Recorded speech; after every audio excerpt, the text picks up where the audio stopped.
If we had been 30 seconds later, he would have disappeared completely. That's not dramatic. That's just the truth. On the north side of Lake Superior, just outside Duluth, winter doesn't play around. The snow doesn't fall gently. It swallows, and that night, it was swallowing him. We almost didn't see him. Just a strange bump in the ditch where nothing should have been. My husband slowed the truck, and something in my chest tightened. Back up. The headlights hit him again, not a rock, not a branch. A dog, half buried in the snowbank. Ice crusted over his fur, head barely lifted.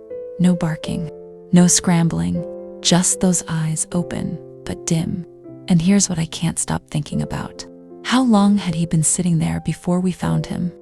The wind coming off Lake Superior was brutal, slicing across the road and straight into that ditch. Snow packed tight around his legs like concrete. When I stepped toward him, the cold burned through my boots. Hey buddy, don't do this. Stay with me. He didn't growl, didn't try to run. He just blinked slowly, like he was too tired to be afraid anymore. That's what broke me. We knelt down and started digging with our hands. Snow scraped my knuckles raw. The drift had hardened around him, locking him in place. When we finally cleared enough space for him to move, he tried to stand. His back legs folded instantly. He wasn't stuck because he wanted to be. He couldn't get out. I slipped a leash gently over his neck, expecting panic. Nothing. He leaned into it, not aggressively, not desperately, just leaned. Like he'd been holding himself together for too long and finally didn't have to. We wrapped him in a blanket and carried him to the truck. He was lighter than he should have been, all ribs and trembling.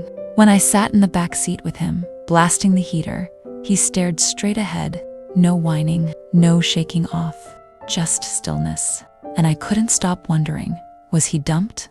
Did he chase something into the storm? Did someone look at those eyes and decide he wasn't worth keeping? The whole drive home, he didn't look at us once, until we pulled into the driveway.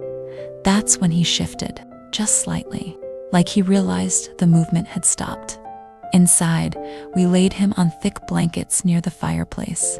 The ice in his fur started melting, dripping onto the towels beneath him. Steam rose faintly from his coat. He curled into the smallest ball possible, not because he was cold, because he was bracing. You can tell when a dog is used to protecting himself. Every sound made him flinch. The wind rattling the windows, the crackle of the fire, even the hum of the heater kicking on. I sat on the floor a few feet away, not touching, just there. "You're safe," I said softly. He didn't believe me, not yet. Minutes passed, or maybe longer. Time feels different when you're watching something fight to stay here. Then he did something I wasn't prepared for. He stretched his front paw forward, just a little. Not reaching fully, just testing. Like he was asking, "Is this real?" I moved my hand slowly until my fingers brushed his paw. He froze. I held my breath. And then, he didn't pull away. He closed his eyes. Outside, the storm kept raging over the frozen edge of Lake Superior. The kind of storm that erases tracks, erases shapes, erases proof that anything was ever there. If we hadn't stopped, by morning, he would have been another smooth curve in the snow, invisible. But instead, he was here, melting ice, warm fire, a human hand resting against his paw. He still had fear in him. You could see it in the way his ears pinned back at sudden sounds, the way his body stayed tight, ready to retreat. But he stayed. He scooted an inch closer, then another, until his side touched my leg.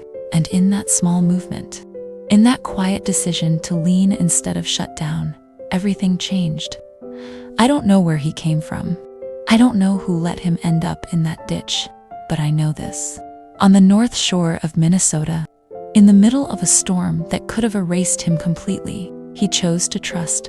And that was the moment he stopped being a shadow in the snow and started becoming ours.